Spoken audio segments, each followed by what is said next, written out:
Welcome back to exam bro. अब हम continue करते हैं अपने 10 ईयर की सीरीज़। अब हम सॉल्व करेंगे 2024। तो 2024 का जो सबसे पहला क्वेश्चन है वो है डी मॉर्गन्स लॉ, जो कि हम ऑलरेडी सॉल्व कर चुके हैं। ठीक है, तो हम आगे बढ़ते हैं।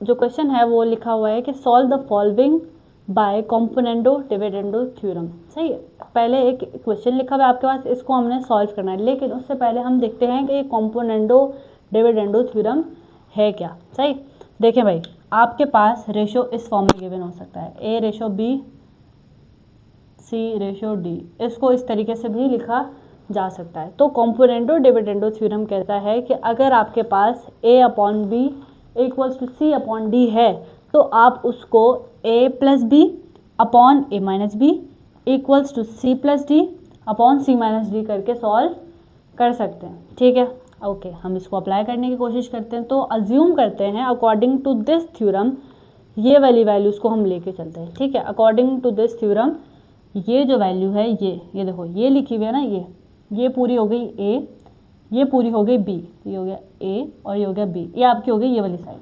ठीक है, अब हम इस साइड पे आते हैं। तो अकॉर्डिंग टू दिस ये आपकी वैल्यू हो गई सी की और ये वैल्यू हो गई डी की। ठीक है, तो हम इस पर ये वाला थ्योरम अप्लाई कर देते हैं, एक साथ ही अप्लाई करेंगे। ठीक है, तो A plus B, A plus B X plus 3 whole square minus X minus 5 square, ये हो गई वैल्यू किसकी, ए की। अब हम डालेंगे बीच में प्लस का साइन और आ जाएगा बी। बी क्या है आपके पास, X plus 3 square plus X minus 5 whole square. सही, डिवाइड कर देंगे किससे, a माइनस बी से। ठीक है, अभी हमने क्या किया था, a प्लस बी, अब हम क्या करेंगे a minus B, X plus 3 minus X minus 5, ये हो गया a। अब हमें देखो क्या करना है, माइनस डालना है, तो हम माइनस दोनों जगह चेंज करेंगे। सही है, तो माइनस एक्स प्लस 3 और माइनस एक्स माइनस 5। ठीक है, ओके, अब हम कंटिन्यू करते हैं राइट हैंड साइड पे। राइट हैंड साइड पे भी सेम प्रॉपर्टी लगा देंगे, this is C and this is D, तो C plus D and then C minus D. ठीक है, तो सी क्या है, 4 minus 5 that is C plus D, sorry, और सी माइनस डी। ठीक है, ये हमने कॉम्पोनेंडो डिविडेंडो थ्योरम अप्लाई कर दिया है। ठीक है, अब हम आते हैं दोबारा क्वेश्चन पर वापस। सॉल्व द फॉलोइंग, सॉल्व और किसी भी इक्वेशन के ऊपर सॉल्व लिखा जाए, इसका मतलब है कि उसमें से वो आपको कह रहा है कि x की वैल्यूज फाइंड आउट करके दो। ठीक है, तो हम इसको सॉल्व करेंगे और एंड में जो हमारा आंसर आएगा वो एक सोल्यूशन सेट की फॉर्म में आएगा कि x की वैल्यूज आएंगी हमारे पास। ठीक है, तो सबसे पहले देखें, सिंप्लीफिकेशन यहीं से स्टार्ट होती है कि आपके पास एक वैल्यू प्लस में आ रही है और एक वैल्यू माइनस में। देखें, ये वैल्यू माइनस में आ रही है और ये वाली वैल्यू प्लस में, तो इसको हम क्या कर देते हैं, कैंसिल आउट कर देते हैं। सेम यहाँ पर भी यही ट्राई करने की करते हैं कि यहाँ पर क्या है, ये वाली वैल्यू प्लस में है और ये वाली वैल्यू माइनस में, ये भी क्या हो जाएगा, कैंसिल आउट हो जाएगा। अब ये दोनों वैल्यू सेम है, ऐड कर देंगे 2x प्लस 3 स्क्वायर। ठीक है, अब इनकी पावर ऐड नहीं करें क्योंकि बच्चों को ये कन्फ्यूजन होती है, अगर ये दोनों आपस में मल्टीप्लाई हो रहे थे तो बेसिस सेम पावर ऐड होता, बट अभी क्या हो रहा है कि ये ऐड हो रहे हैं, तो मतलब यहाँ पर एक है और यहाँ पर भी एक है, तो 1 + 1 = 2। डिवाइड में आते हैं, minus X minus 5 whole square और ये भी माइनस, तो ये हो जाएगा -2 एक्स माइनस 5 होल स्क्वायर। सही, राइट हैंड साइड पर देखते हैं, 4 + 5 कितना हो जाएगा हमारे पास, 9, और नीचे हमारे पास आंसर क्या आ जाएगा, -1। ठीक है, 2 को 2 से कैंसिल आउट कर देंगे, माइनस से माइनस कैंसिल आउट हो जाएगा हमारे पास। तो हम अगर इसको इस तरीके से लिखना चाहें, अपॉन एक्स माइनस 5, और अगर हम इस पर डाल दें होल स्क्वायर, तो कुछ भी इसमें गलत नहीं, क्योंकि देखो दोनों पे स्क्वायर है, तो इस तरीके से डायरेक्टली लिखना कोई इशू नहीं है। अब हम क्या करेंगे, क्योंकि हमने जाना किस तरफ है, हम चाहते हैं कि एक्स की वैल्यूज़ हमारे पास हैं, तो हम इस पर लगा देंगे square root, taking root on both side. जब taking root on both side करेंगे, हम यहाँ सॉल्व कर लेते हैं इसको, taking root on both side करेंगे तो यहाँ पर रूट आएगा और यहाँ पर रूट आएगा, रूट से स्क्वायर कैंसिल आउट हो जाएगा और 9 का रूट कितना आता है, 3। और देखें, जब भी हम अपनी तरफ से स्क्वायर रूट लगाते हैं तो हमेशा प्लस माइनस साथ आता है, और इसका रूट हम लिख लेते हैं, तो हमारे पास बच रहा है x + 3 upon x minus 5 equals two plus minus 9 का रूट क्या आएगा, 3, हमने यहाँ लिख दिया 3। अब आपने क्या करना है, क्योंकि देखो ये दो पार्ट्स में होगा, एक दफ़ा होगा प्लस में और एक दफ़ा माइनस में। जैसे हम क्वाड्रेटिक इक्वेशन को सॉल्व करते हैं तो एक दफ़ा इसको प्लस में लिख देंगे और एक दफ़ा माइनस में, तो ये हो जाएगा x + 3 upon x - 5 equals two plus का 3, ठीक है, और x + 3 x - 5 इक्वल्स टू -3। इसके बाद आपने क्या करना है, इसको हम सेपरेटली सॉल्व करेंगे। पहले इस साइड को सॉल्व कर लेते हैं। आपने x + 3, ये यहाँ डिवाइड हो रहा था, दूसरी साइड पे जाके मल्टीप्लाई हो जाएगा, ठीक है, तो ये बन जाएगा 3x - 15, ठीक है। तो आप इन सारी वैल्यूज़ को दूसरी साइड पे ले जाएं, 3x - 15 minus x - 3 equals to 0, या फिर इस पॉइंट पे आप कॉन्स्टेंट्स को एक साइड पे कर लें और वेरिएबल को एक साइड पे कर लें, वो भी प्रेफरेबल है, ठीक है। हम यहाँ पर भी इसको सेम स्टेप यहाँ करके देख लेते हैं। x + 3 इक्वल्स टू ये बन जाएगा -3x एंड +15, ठीक है। तो यहाँ पर हमने क्या किया था, सबको एक जगह ले गए थे। हम यहाँ पर क्या करते हैं कि कांस्टेंट एक जगह रखेंगे और वेरिएबल एक जगह रखेंगे, ठीक है। तो हम इसको यहाँ लेके आते हैं और इसको यहाँ ले जाते हैं। x + 3x इक्वल्स टू 15 - 3, दोनों मेथड बिल्कुल ओके, ठीक है। हम यहाँ पर भी सेम स्टेप कर लेते हैं। ये बन जाएगा आपके पास 3x - x कितना हो जाएगा, 2x - 15 और -3 कितना हो गया, -18 इक्वल्स टू 0, सही। यहाँ पर भी हम यही कर लेते हैं। ये कितना हो जाएगा, 4x और ये हो जाएगा 12, 4 1 = 4, 4 3 = 12, ठीक है। आपकी पहली वैल्यू आ गई x की इक्वल्स टू 3, सही। यहाँ पर भी हम यही करेंगे, इसको यहाँ ले जाएंगे। x equals to 18 divided by 2, the answer will be 9, सही। अब इसके बाद ये क्वेश्चन आपका 100% सॉल्व हो चुका है, लेकिन फिर भी आपके नंबर कटने के चांसेस मौजूद हैं। क्यों? क्योंकि आपने सोल्यूशन सेट नहीं बनाया, ठीक है। सोल्यूशन सेट नहीं बनाएंगे तो पूरा एक नंबर कैंसिल आउट हो जाएगा, सही है। तो सोल्यूशन सेट सिर्फ आपने कैसे बनाना है, छोटी वैल्यू पहले लिखेंगे, छोटी वैल्यू है 3 और बड़ी वैल्यू लिखेंगे बाद में। ये आपका आ गया सोल्यूशन सेट। जो भी क्वेश्चन जिसमें लिखा हुआ हो कि सॉल्व पढ़ के आपने समझ जाना है कि उस इक्वेशन में से आपने x की वैल्यू फाइंड आउट करनी है, ठीक है। सॉल्व द फॉलोइंग इक्वेशन, इसका मतलब है कि इसमें जो भी वेरिएबल है उसकी वैल्यू फाइंड आउट करो, ठीक है। और वो जो वैल्यू होगी वो हमेशा आप किसकी फॉर्म में लिखेंगे, सोल्यूशन सेट की फॉर्म में लिखेंगे। ओके, सो अब हम नेक्स्ट क्वेश्चन की तरफ चलते हैं। ये क्वेश्चन कह रहा है कि find all the trigonometric functions if sin theta is equals to √3/2 and theta lies in the second quadrant. इस क्वेश्चन को हम दो पार्ट्स में सॉल्व करेंगे, ठीक है। सबसे पहले हम क्वेश्चन को एक बेसिक एक्सटेंट तक सॉल्व करेंगे, जहाँ पर हम आधी इन्फॉर्मेशन को यूज़ करेंगे, फिर उसके बाद हम आधी इन्फॉर्मेशन को यूज़ करेंगे, ठीक है। तो इस पार्ट पे हम थोड़ी देर बाद आते हैं। हम सबसे पहले इतना पार्ट सॉल्व करेंगे, ठीक है, कि find all the trigonometric identity. सबसे पहले तो आपको पता होना चाहिए कि क्वेश्चन बोल क्या रहा है। क्वेश्चन कह रहा है कि ट्रिग्नोमेट्रिक आइडेंटिटीज फाइंड आउट करो रिमेनिंग, क्योंकि उसने क्या गिवन है, साइन गिवन है। देखें, मैंने आपको पहली वीडियो में भी बताया था कि आपने क्या करना है, साइन थीटा इन्वर्स किसका होता है, कोसेक थीटा का, ठीक है। तो अगर साइन थीटा गिवन है तो इट मीन्स कि हम कोसेक थीटा की वैल्यू फाइंड आउट कर सकते हैं। कैसे? साइन थीटा की वैल्यू क्या गिवन है आपके पास, √3/2, ठीक है। √3/2 तो हम इसकी जगह लिखेंगे √3/2 इक्वल्स टू 1/कोसेक थीटा। हमें किसकी वैल्यू चाहिए, कोसेक थीटा की। तो अकॉर्डिंग टू द लॉ ये इस साइड पे होना चाहिए, ठीक है, और अकेला होना चाहिए। तो हम कह सकते हैं कि ये इसकी स्पेसिफिक वैल्यू है। तो हम इसको अगर यहाँ लेके आते तो ये यहाँ चला जाएगा और ये यहाँ आ जाएगा, ठीक है। तो cosec theta is equals to 2/√3। तो हमारे पास कोसेक थीटा की वैल्यू मौजूद है। अब वो कह रहा है कि आप रिमेनिंग आइडेंटिटीज़ को फाइंड आउट करें, मतलब tan theta, cot theta, cos theta और सेक थीटा, ठीक है।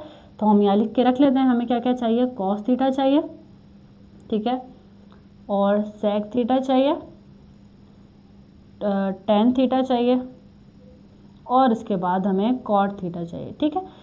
बिल्कुल सेम तरीके से जैसे हमारे पास साइन गिवन था तो हमने कोसेक फाइंड आउट कर लिया, तो बेसिकली देखा जाए तो हमें कॉस और टैन फाइंड आउट करना है, ठीक है, ताकि हम उसके इन्वर्स को फाइंड आउट कर सकें। सही, तो हम चलते हैं अब हम क्वेश्चन की तरफ। सही, तो आपने सबसे पहले क्या करना है, जो आपकी वैल्यू गिवन है उसको कंसीडर कर लें। y is equals to sine theta under root 3/2। सबसे पहले आपने ये कर लेना है, ठीक है, और उसके बाद हम कंसीडर करेंगे जो x है वो क्या है, कॉस थीटा है। सही है, जो रिमेनिंग आइडेंटिटी है, क्योंकि tan जो है अगर हमारे पास साइन मौजूद है और कॉस हम फाइंड आउट कर ले तो tan तो हम इवेंचुअली ऐसे ही फाइंड आउट कर सकते हो। तो ये क्वेश्चन बहुत ही सिंपल है, सिर्फ इसमें एक सोल्यूशन का स्टेप है, बाकी सब कुछ ऑलरेडी गिवन है। क्योंकि tan मैंने आपसे पिछली दफ़ा भी डिस्कस किया था कि tan किसके इक्वल होता है, sine theta upon cos theta. You have already the value of sine theta, और कॉस अगर आप फाइंड आउट कर लें तो आप tan भी फाइंड आउट कर सकते हैं, ठीक है।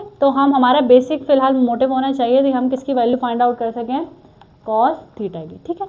तो हमारे पास एक फॉर्मूला है x² y² इक्वल्स टू 1। हम क्या करेंगे, हम अज्यूम कर लेंगे कि y जो है साइन थीटा के इक्वल है और साइन थीटा किसके इक्वल है, अंडर रूट 3/2 के, और x किसके इक्वल है, कॉस थीटा के। सही है, तो हमारे पास किसकी वैल्यू ऑलरेडी मौजूद है, y की वैल्यू मौजूद है। सही है, तो हमारे पास इस इक्वेशन को सॉल्व करने का मेन मोटिव क्या है कि हम किसकी वैल्यू फाइंड आउट कर सकें, x की वैल्यू फाइंड आउट कर सकें। y की वैल्यू क्या गिवन है हमारे पास, under root 3/2 whole square equals to 1, ठीक है। ये क्या होगा, कैंसिल आउट हो जाएगा, 3/4 इक्वल्स टू 1। अगर आप चाहते हैं तो एलसीएम ले लें या फिर इसको दूसरी साइड पे ले जाएं, ठीक है। 1 minus 3/4 x² equals to, LCM किस तरीके से लिया जाएगा, 4 माइनस 3/4, तो आंसर आएगा 1/4।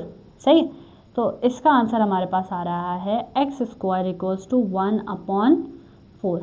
सही, अब हम क्या करेंगे, इसका रूट ले लेंगे, क्योंकि हमें x की वैल्यू चाहिए, x² की वैल्यू नहीं चाहिए। तो इसका जब रूट लेंगे, इसका जब हमने रूट लिया तो ये हो गया x इक्वल्स टू, और मैंने आपसे कहा है कि जब भी हम रूट लेते हैं तो हमारे पास प्लस माइनस आ जाता है। हमने क्या किया, यहाँ पर स्क्वायर रूट लगाया, रूट से स्क्वायर कैंसिल आउट हो गया और 4 का स्क्वायर आ गया हमारे पास, 4 का रूट आ गया 2, ठीक है। अब हमारा एक पार्ट इक्वेशन का सॉल्व हो चुका है। इतना पार्ट मैंने कहा था हम पहले सॉल्व करेंगे और ये वाला बाद में, तो ये पार्ट हमने सॉल्व कर लिया using this piece of information. सही है, अब हम आते हैं यहाँ पे। अब आपसे कहा जा रहा है theta lies in the second quadrant. अब ये सेकेंड क्वाड्रेंट क्या है, अब हम आते हैं इस पार्ट पे। ये आपका ग्राफ होता है, सही है, this is the first quadrant, ठीक है, this is the second quadrant, this is the third quadrant, और एंटी क्लॉकवाइज चलता है, सही, this is the fourth quadrant, ठीक है। क्वाड्रेंट से देख के वैल्यू को कैसे आइडेंटिफाई करना कि कहाँ लाई कर रही है, ये एमसीक्यूज़ की ट्रिक है, ये एमसीक्यूज़ वाली वीडियो में देखेंगे, तो उसे कैचअप ज़रूर करिएगा। अब हम आते हैं यहाँ पे, देखें सारे जो एंगल्स हैं ये फिलहाल जो है ट्रिग्नोमेट्रिक आइडेंटिटीज़ के लिए है, रेशियोज़ के लिए है, कि जितने भी साइन कॉस टैन, बेसिकली हमारे पास 3 होते हैं, ये उनके इन्वर्स है तो वो इसके वाइस वर्सा चलेंगे। तो साइन कॉस और टैन फर्स्ट क्वाड्रेंट में अगर लाई कर रहे हैं तो सबकी वैल्यू क्या होगी, पॉजिटिव होगी, ठीक है। अगर सेकंड क्वाड्रेंट में, हमारे पास सेकंड क्वाड्रेंट में सिर्फ साइन थीटा की वैल्यू पॉजिटिव होगी, कॉस और टैन नेगेटिव होगा, ठीक है।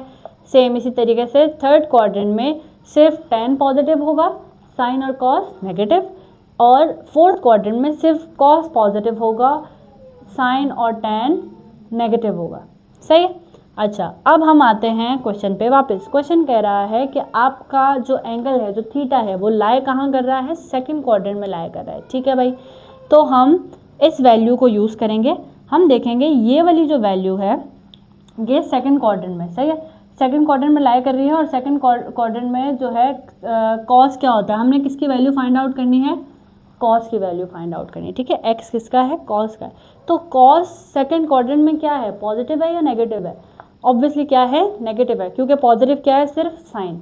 तो हमने इसमें से पॉजिटिव वैल्यू को कंसीडर करना है, नहीं सॉरी नेगेटिव वैल्यू को कंसीडर करना है। कॉस क्या है, सेकंड क्वाड्रेंट में नेगेटिव है, तो हम इन दोनों में से नेगेटिव वैल्यू को कंसीडर करेंगे। यहाँ पर हम कह देते हैं कि एक्स की वैल्यू हमने क्या कंसीडर की, -1/2, ठीक है। एक्स की वैल्यू हमने क्या कंसिडर की, -1/2। तो basically you have the value of cos theta is equals to -1/2। ठीक है, तो जब आपके पास cos आ चुका है तो आप इसका इन्वर्स भी फाइंड आउट कर सकते हैं। sec थीटा क्या होगा, इसका इन्वर्स, इसको रेसिप्रोकल कर दें, इसका आंसर आएगा -2। तो आपके पास cos भी आ गया, sec थीटा भी आ गया। ठीक है, अब हमें क्या चाहिए, tan। ठीक है, हमने कहा tan किस तरीके से फाइंड आउट हो सकता है। tan फाइंड आउट करने का तरीका बहुत सिंपल है, sin theta upon cos theta. Sine की वैल्यू आपको क्वेश्चन में ही गिवन थी, √3/2। हम साइन की जगह क्या लिखेंगे, √3/2 होल डिवाइड में लिखेंगे। cos थीटा की वैल्यू, cos थीटा की वैल्यू क्या है, -1/2। 2 से 2 क्या हो जाएगा, कैंसिल आउट हो जाएगा और आपके पास आंसर आ जाएगा -√3। Now you have the value of tan as well. ठीक है, तो आपने क्वेश्चन के एंड पे क्या करना है, क्वेश्चन के इस क्वेश्चन पर्टिकुलरली इस क्वेश्चन के एंड पे क्या करना है, एक स्टेप करना बहुत ज़रूरी है, वरना जो चेकर है वो थोड़ा सा कंफ्यूज हो सकता है कि कौन सा आंसर कहाँ पर है। तो आप पूरा क्वेश्चन सॉल्व करके एंड में एक टेबल की जनरेट करें। इस तरीके से एक टेबल जनरेट करें जहाँ पर आप सारी वैल्यूज लिख दें कि साइन की वैल्यू क्या थी और उसके इन्वर्स की आपने क्या फाइंड आउट की, क्योंकि वैल्यू आपने ऑलरेडी फाइंड आउट की हुई है, आपने सिर्फ वहाँ से देख के लिखनी है। cosec थीटा की वैल्यू हमने ये फाइंड आउट की थी 2/√3, 2/√3। सही, इस तरीके से हम आते हैं cos थीटा पे। cos थीटा अभी हमने फाइंड आउट किया विच इज़ -1/2। तो इसका इन्वर्स क्या होगा, -2। और इसके बाद हमारे पास है tan थीटा। tan थीटा की वैल्यू क्या आई थी हमारे पास, -√3, -√3। तो cot की वैल्यू क्या आएगी, cot की वैल्यू आएगी, इसका रेसिप्रोकल आएगा, -1/√3। तो अगर आप ये टेबल इस तरीके से जनरेट करेंगे पेपर में तो चेकर के लिए आसानी होगी और आपको पूरे नंबर मिलने के प्रॉपर चांसेस होंगे। क्यूब रूट, अब ये क्वेश्चन पेपर में रिपीट होने वाले क्वेश्चन में से एक है। आपसे कहा जाता है कि find all the cube roots और एक सर्टेन वैल्यू गिवन होती है। ठीक है, क्यूब रूट का क्या मतलब, मैंने आपको पिछले वीडियोस में भी बताया था कि रूट का मतलब होता है कि आने वाली पॉसिबल वैल्यूज़। ठीक है, तो अगर स्क्वायर है, अगर किसी इक्वेशन के ऊपर स्क्वायर डाला है तो मतलब उसके आंसर कितने आएंगे, क्यूब रूट्स कितने आएंगे, 2। सही, क्यूब रूट का मतलब है कि इक्वेशन के ऊपर डलेगा क्यूब और उसके 3 रूट्स आएंगे। ठीक है, अच्छा 3 रूट्स मतलब उसकी 3x की वैल्यूज़ आएंगी। आपने लेट करना है, हम लेट करेंगे कि एक्स क्यूब किसके इक्वल है, आपकी जो भी वैल्यू गिवन है। अब आपको पता होना चाहिए कि जो भी वैल्यू आपकी गिवन है ना, अब आपने उसको क्यूब की फॉर्म में कन्वर्ट करना है। ठीक है, क्यूब की फॉर्म में कन्वर्ट करने के लिए हम इसको क्या करेंगे, एक्स क्यूब इक्वल्स टू -5 का क्यूब, 125 क्यूब होता है 5 का। सही, तो अब आप क्या करेंगे, इसको यहाँ ले आएंगे, X cube -5 cube equals to 0। इस पॉइंट पे आपके पास a cube minus B cube का फॉर्मूला लगेगा। ठीक है, क्या है वो formula, a cube minus B cube का फॉर्मूला है a प्लस बी। ठीक है, a square minus A B plus B square. ठीक है, ओके। तो अब हम क्या करेंगे, हम ये फॉर्मूला अप्लाई कर देंगे। ये फॉर्मूला अप्लाई करने के लिए हमारे पास जो a है वो है x और जो b है वो है 5। सही, तो x प्लस 5 ये आ गई आपकी पहली वैल्यू। ठीक है, उसके बाद आपके पास आ गई आपकी रिमेनिंग वैल्यूज़, a b हो जाएगा 5x प्लस 5 का स्क्वायर। ठीक है, इक्वल्स टू 0। अब इस पॉइंट पे ये जो इक्वेशन है ये कह रही है कि इधर दिस इज इक्वल्स टू 0 और इधर दिस इज इक्वल्स टू 0। तो आप इसको डायरेक्टली क्या कर सकते हैं, x plus 5 is equals to 0। आपके पास पहली वैल्यू आ चुकी है किसकी, x की। ठीक है, इस टाइप के क्वेश्चन में स्टेप्स बिल्कुल सेम है, भले वैल्यू चेंज है लेकिन आपने यही स्टेप करने और हर दफ़ा क्वेश्चन इसी तरीके से सॉल्व होगा कि आपने ये वाली इक्वेशन लगानी, सबसे पहले क्यूब में कन्वर्ट करना है, ये इक्वेशन लगानी, इधर इट कुड बी प्लस और इट कुड बी माइनस। अगर आपके पास यहाँ सिचुएशन कुछ यूँ बन रही है तो इसका भी फॉर्मूला मैं लिख देती हूँ। इसका फॉर्मूला होगा a minus B A square plus A B plus B square. तो अगर आपके पास क्वेश्चन प्लस की फॉर्म में हो तब भी आपने यही करना है, और माइनस में है तो तब भी यही करना है, ठीक है। उसके बाद आपने इस फॉर्म पे आके पहली वैल्यू हमेशा आपके पास इसी स्टेज पे आप फाइंड आउट कर लेंगे, ठीक है। अब बारी आती है इसकी। इसको सॉल्व करने के लिए आपको सामने दिख रहा है कि ये क्या है, एक क्वाड्रेटिक इक्वेशन है। कैसे? क्वाड्रेटिक इक्वेशन की फॉर्म क्या होती है, A square plus A X square plus B X plus C equals to 0, where A should never be equals to 0, ठीक है। तो हमारे पास ये बन रही है एक क्वाड्रेटिक इक्वेशन, सही। हम इस पे लगाएंगे क्वाड्रेटिक फार्मूला। क्वाड्रेटिक फार्मूला क्या है हमारे पास, minus B plus minus under root B square minus 4ac upon 2a, ठीक है। इस पॉइंट पे आप डिसाइड कर लें कि आपके पास a, b और c की क्या वैल्यू है, ठीक है। वो हम यहाँ लिख लेते हैं ताकि हमारा क्वेश्चन सॉल्व करना थोड़ा ईजी हो जाए। a की वैल्यू क्या है आपके पास 1, b की वैल्यू क्या है -5 और c की वैल्यू है आपके पास 25, सही। 5 का स्क्वायर क्या हो जाएगा 25। अब सिर्फ हमने सिंपली क्या करना है, ये वैल्यूज़ को इक्वेशन में पुट करना है, सही। माइनस इसी तरीके से रहेगा और b लिख देंगे, b की वैल्यू है -5 plus minus under root B square -5 का square minus 4a and then c upon 2a, ठीक है। इस पॉइंट पे आपने जो है लेफ्ट हैंड साइड से सिंप्लीफिकेशन को स्टार्ट करना है, माइनस माइनस प्लस और ये हो जाएगा 25 माइनस 100 डिवाइडेड बाय 2, ठीक है।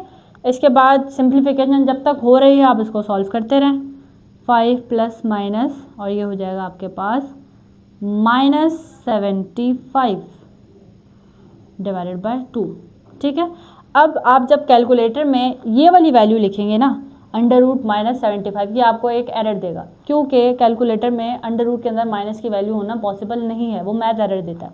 तो यहाँ पर आपका जो क्वेश्चन है उसकी वैल्यूज़ चली जाएंगी इमेजिनरी वैल्यूज़ में, ठीक है। यही क्वेश्चन इसके बाद फ़ौरन से इस तरीके का हो जाएगा। आप चाहते हैं कि भाई सॉल्व तो करना है ना इसको हमने, तो हम ये माइनस कैसे कन्वर्ट करेंगे, इसको हम इमेजिनरी वैल्यू कंसीडर कर लेंगे, माइनस हटा देंगे यहाँ से और इसको बना देंगे हम आयोटा।